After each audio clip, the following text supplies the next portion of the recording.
Today we're driving the 2021 Cadillac CT4 V. Now many of you already know this is the replacement for the ATS, but not the replacement for the ATS V. The V series now means a higher trim, more luxuries, a little bit more power and performance. So this has a 2.7 liter turbocharged 4-cylinder that makes 325 horsepower and 380 pound-feet of torque.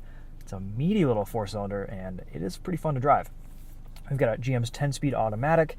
This CT4V is actually all-wheel drive. That's a $500 option. You can get it in rear-wheel drive and all-wheel drive.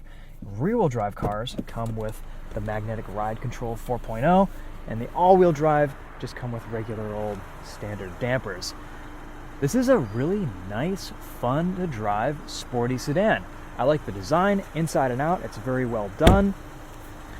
We're on winter tires today, so we're going to have a little bit less grip than normal, but I think we'll get through it okay. We actually needed them a couple days ago. We had quite a bit of snow here in Michigan. Mid-April, it always happens. The only place on the CT4V that I don't really care for the design is the rear end. It's kind of whale-like and strange looking, but I guess that's okay. It does the job.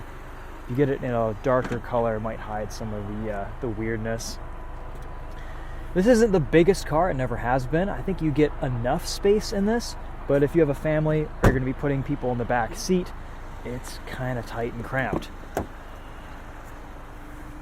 A nice driver's car and enough room for people in the front, but seated behind myself at 5'10", it's a little bit tight back here. At least it's nice. I like this white seat piping, the leather, the materials, the fit, the finish, and the interior design.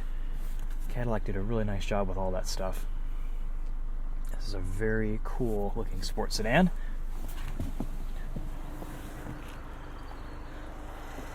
Let's look under the hood at this 2.7 liter Turbo 4.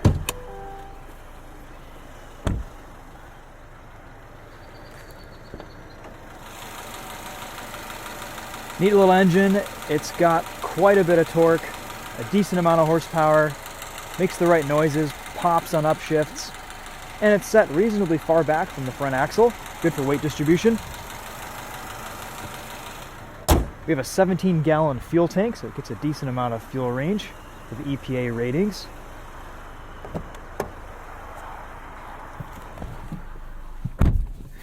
In the front seat, I do like what Cadillac is doing with their interiors. We have a really nice blend of buttons and dials and knobs, digital displays, lots of information and options, and a lot of performance driving modes. This has a bunch of different standard modes, and then you can go into track mode, or what I have set is my V mode. So you press that twice, you can go into these performance traction settings, and there's a bunch of them. There's 4 different performance traction settings. You can go in and edit that V mode however you want for future use. So one press of the button will just put you into the standard V mode, which is a slightly more aggressive setup, and then a double press will put into whatever you've set, and I've got kind of full track mode. So we'll have some fun on this thing, and on these winter tires with a little bit less grip, we can feel the chassis and see how it reacts a little bit more than with the summer tires on here. We have heated and cooled seats, really easy to use, nice climate control buttons and switches. A lot of redundancy in using this screen and menu setup, which I think is quite nice. We have a home button. You can use it as a touchscreen. You can use it with these different controls up here. Apple CarPlay, Android Auto, both are available as a wireless. I'm plugged in though today because we'll be doing a sound system test with this Bose audio at the end of the video, so stay tuned for that if you're interested. Wireless charging, nice looking reverse camera, all that stuff. Pretty standard shifter from GM. Got a little bit of storage right in there. A couple USB ports. Place to put your phone right there, which is quite nice. Your traction control, auto stop start, drive mode selector. You've got quick access buttons to various things here. Though unlike in Mazda's, it doesn't take you to your Apple CarPlay nav or your Apple CarPlay music. It'll take you to your in-car apps. So if we want to get back to CarPlay, we just have to go back here. My only complaint, and this is a complaint with every GM screen that I've seen recently, the viewing angle is not awesome. You get a little bit of a lower contrast when you turn around. Otherwise, nice paddle shifters, great steering wheel. I love the feel of this thing. It's heated, which feels great on these chilly mornings. We've got a bunch of different performance pages and menus and just lots of different visualizations. You can see oil temperature. There's a V mode where you can see your tire temperature, oil pressure, oil temp, 0 to 60 timer, friction bubble, all sorts of fun stuff. We're just going to leave it on the engine boost page, which is always a good time. I like that GM hasn't hidden a ton of features and a ton of stuff in the menus. Everything that you want to use in this CT4V on a daily basis, like your performance drive modes, are easily accessible within just a quick press of a button. You don't have to go through screens and menus, and once you have it all set up, it's ready. You can even turn on lane keep assist very easily right there. These seats are fantastic. They're very comfortable, and you even get your standard issue sport sedan crumb collector right here, which is very useful. All right, guys, before we go on this drive today, I would like to mention our sponsor for this video, Phantom Wallet. They make slim, minimalist wallets with a bunch of different attachments and accessories. Right now, I have the key accessory, which is super useful because I can just carry everything I need with me in one place. And you also have the money clip on the back. This is my everyday wallet. It holds up incredibly well to use and abuse, and I think it looks and feels pretty cool. Phantom's done a really nice job engineering these wallets. They're well made, kind of cool to accessorize and change up and customize. They've got a bunch of different options on their website. If you're interested in getting yourself a new wallet, go to phantomwallet.com and use the discount code TOPHER at checkout for 10% off your order. All right, guys, let's take the CT4V for a drive and see what it's like on the road. We're just going to start off in tour mode here. Keep it pretty chill. And I'm sure we'll jump into some of the more aggressive settings before we know it.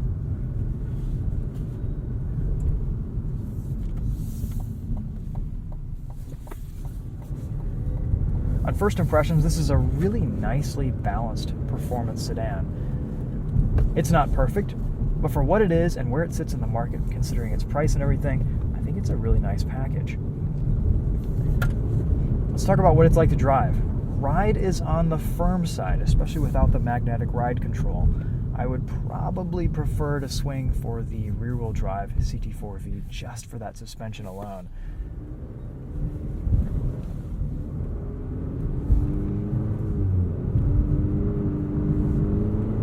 This engine, though, for a 4-cylinder, has a surprising amount of character. It's kind of fun to drive.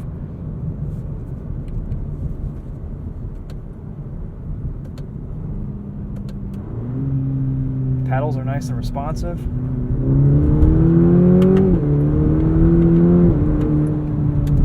And shifts from this 10-speed are very quick.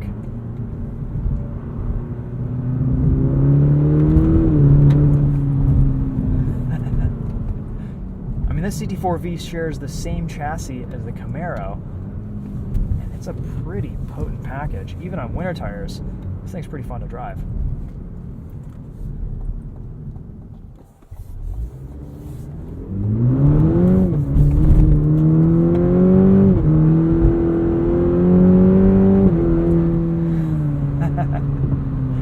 I love the shifts, that's fun.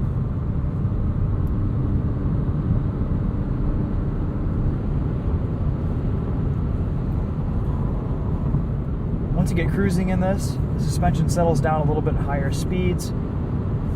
Pretty comfortable car to cruise in. Like I said earlier, these seats are very nice. Got a simple cruise control system here. Double press for 5-mile-an-hour increments. I'm not sure if this has radar guided cruise or not. It does have a gap adjust. I'm always confused by GM systems whether they have radar cruise or not until I'm up someone's bumper and realize that it doesn't have it. So I would say that this car is high on enthusiast features and maybe a little bit low on self-driving tech, which for what this car is, I think is okay. People need to keep driving their own cars, at least for a little bit longer, until the technology improves. And if you want something that drives itself, get a Cadillac with Super Cruise. It's a little bit of wind noise at speed, but it's not terrible. Overall, this is a pretty quiet cabin, even at 80 miles an hour here on the highway. Feels right in line with a lot of other vehicles in the $45,000, $50,000 price point. I have nice visibility, a good driving position. On-center steering is a little bit vague and tends to wander slightly more than I would like. And there is not a lot of feel through the steering rack. It feels kind of artificially weighted. So not the best steering, but I guess that's okay. It can be forgiven. It makes up for it in other ways.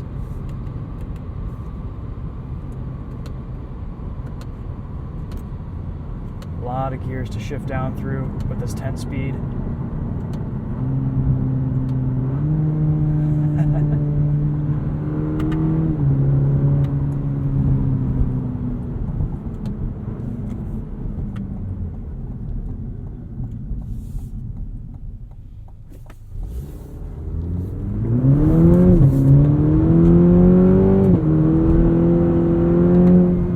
Traction from the all-wheel drive system. It's funny, sometimes this feels very rear driven and then it'll just kick out on you, and other times it'll really hook up, which is nice. Let's do a launch here. I don't believe this has launch control, but we can do a little brake boosted start.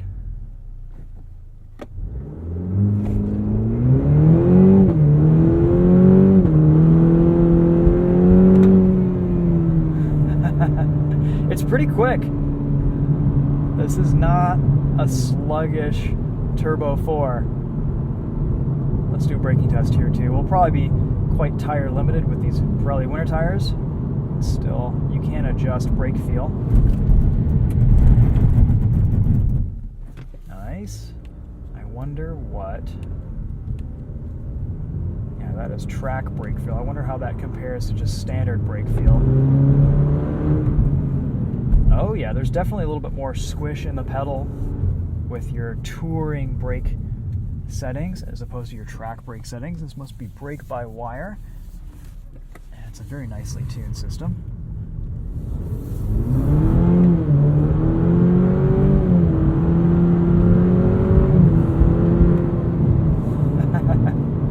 This is a fun sports sedan to hustle around. I like the chassis, I love the handling. And overall, I think as a package, it's very well balanced. Cadillac has done a really nice job engineering and pricing this. You know, my only knock against this CT4V is it's a little bit small and tighter than a lot of other sedans on the market. I feel like my interior space is just a little bit less than what I'm used to. But also, that's not the worst thing in the world. I think a smaller vehicle has its inherent performance advantages.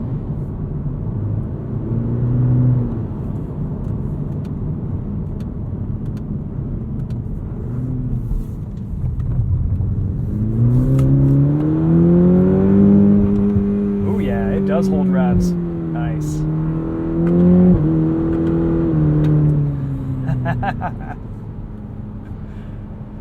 Super close gear ratios with the 10-speed automatic.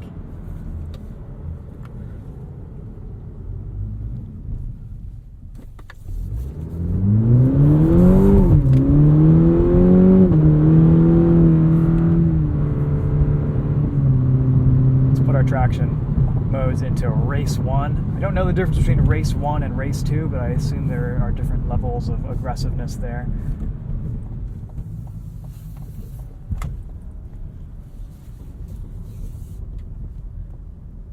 Not the best turning radius.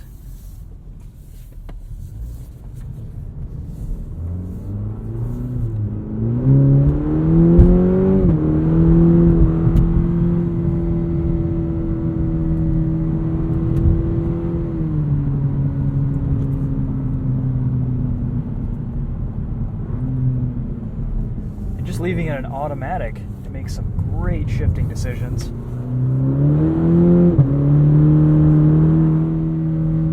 I love this all-wheel drive system. On throttle, you get a really nice amount of rotation. Again, it feels rear-driven, but with that just extra assistance from the front end to give you that traction out of corners.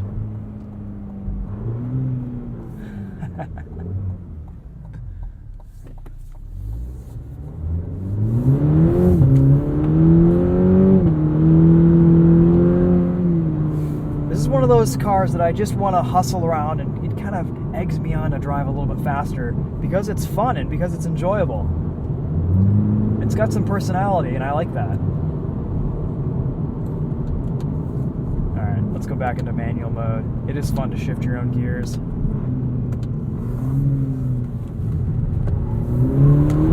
Oh yes.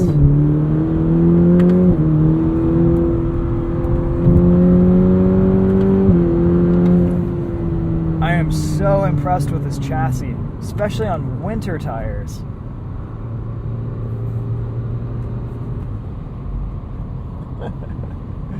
Very cool. And then you just press your V button once and you've settled down into a nice, relaxing tour mode.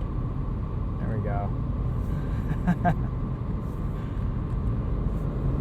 Yeah, this does not have radar guided cruise control, which is a little bit of a disappointment for a $50,000 car. But it's a GM thing for some reason. I don't know. We don't get a lot of press cars with their radar cruise system. All right, so we've driven the CT4V around a little bit. We've had some fun. We've gotten our kicks. I've dailied this for a few days this week. How can we sum up things and kind of think about this car as a whole package?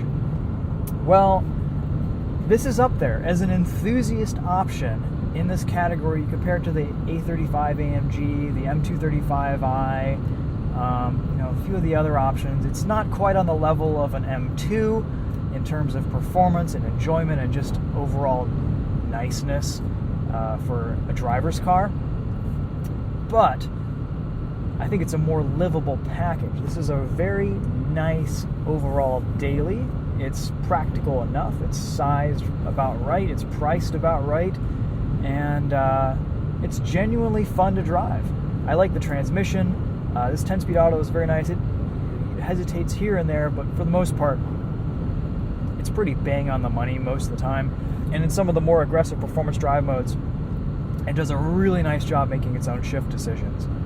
Basically, this is a fun car that's well equipped, nice amount of luxury features, except for the, maybe the driving assist stuff.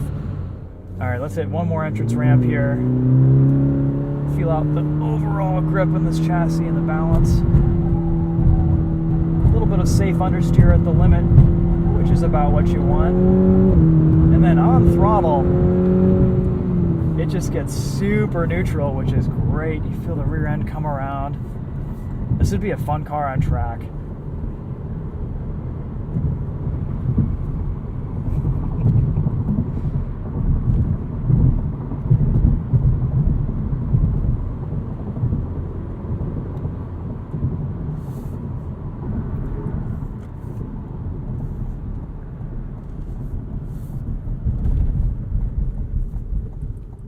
I like the brake pedal feel in all of its various modes. It's nice that you can tune a car to your liking and you can achieve a setup that is nice overall and nice for specific scenarios like performance driving or track driving.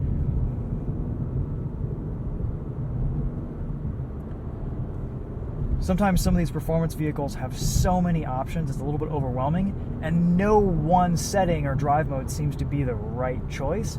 But in this CT4V, I found a pretty nice balance between I like driving in tour mode or sport mode, and being able to press that V button really quickly is brilliant.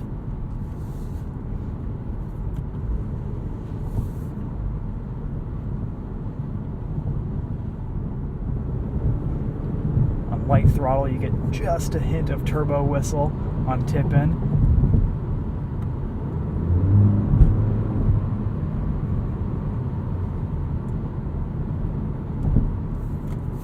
Alright guys, we'll walk you around the CT4V one more time, show you what it looks like from the exterior, and then we'll go straight into our sound system test with this Bose. Is it a Bose Performance Audio? It looks like a Bose Performance Audio system. I have not listened to the sound system very much, so I can't tell you too much right now.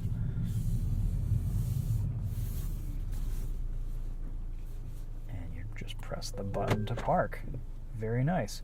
Auto stop start, and this works quite well. I like that it's a pressure sensitive system, so if you put a lot of pressure on the brake pedal, it'll turn off. If you put just a little bit of pressure enough to hold it at a stop, it won't engage, which is very nice. And of course you can turn everything off right there.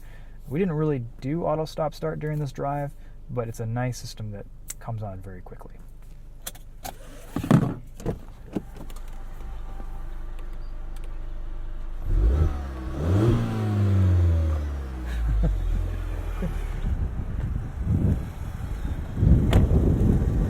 Get a nice key from Cadillac, pop the trunk, remote start, all that good stuff. It has a good weight to it.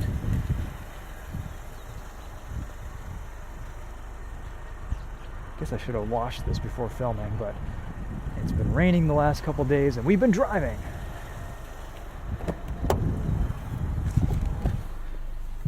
Alright guys, if you stuck around this long, thanks for watching. Let's go in and see what this Bose sound system is like.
On first impressions, I am not that impressed with this Bose audio, unfortunately.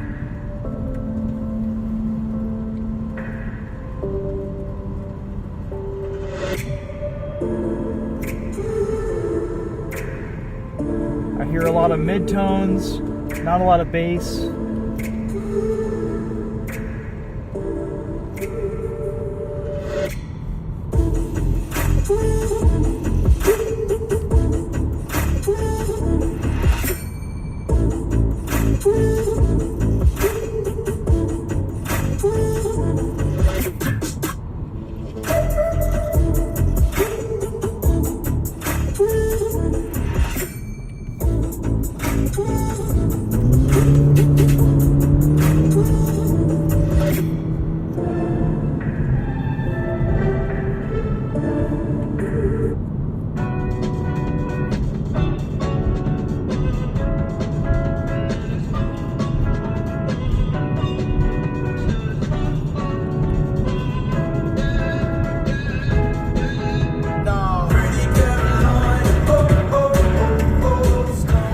Yeah, a little bit disappointed with this Bose sound system. Like I always say, Bose is hit or miss, and this one's a miss.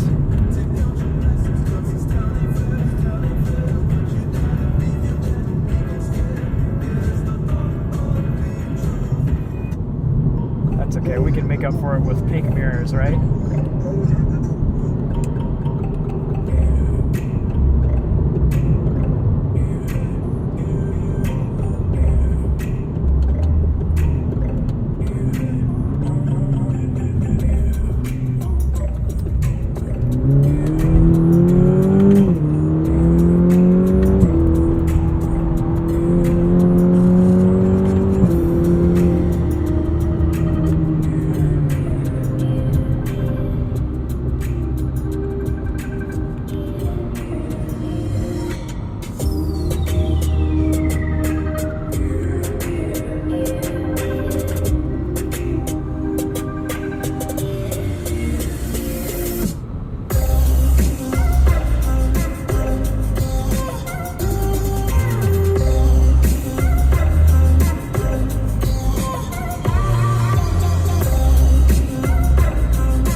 All right, guys, that's it for this one.